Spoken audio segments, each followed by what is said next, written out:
Shalom bien-aimés dans le Seigneur, la Bible déclare dans le livre de Galates, Galates 3, le verset 13, que Christ nous a affranchis de la malédiction de la loi et de la mort. Bien-aimé, alors, pendant que tu es en train de fêter la Pâque, tu es dans l'ambiance de la fête des Pâques, je voudrais que tu saches une chose.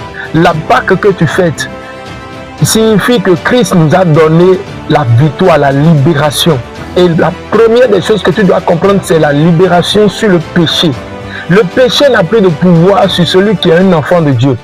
Aujourd'hui, plusieurs prédications ou plusieurs prédicateurs font croire, oui, que le péché peut te dominer, le péché peut te faire ci, te faire ça. Ce qui fait qu'aujourd'hui, les chrétiens ont plus conscience de la véracité du péché que de la puissance de la grâce.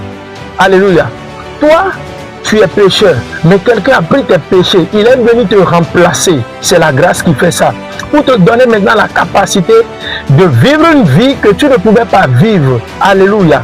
Donc pendant que je parle, je voudrais que quelqu'un soit conscient de la plénitude de la grâce qui nous a affranchis du péché et de l'enfer, au lieu de toujours continuer par avoir peur du péché. Si je pêche maintenant, oui, telle chose va m'arriver. Si je pêche maintenant, pourquoi tu penses que si tu pêches maintenant, telle chose va t'arriver? Pourquoi tu ne penses pas plutôt que tu portes une excellente grâce, une puissance de la grâce qui fait que tu peux même pas pécher, tomber dans le péché?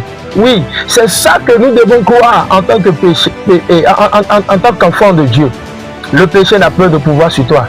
Tu n'es plus esclave du péché. Pour continuer toujours par croire que le péché peut te dominer. Tu n'es plus esclave du péché. Oui, c'est parce que tu penses que tu es toujours en esclavage qu'un sorcier peut lire dans tes pensées et envoyer un envoûtement par le péché. Je prie maintenant que la puissance de la grâce te saisisse et que tu vives une nouvelle vie, une nouveauté de vie maintenant en Jésus-Christ. Au nom de Jésus-Christ de Nazareth, Amen.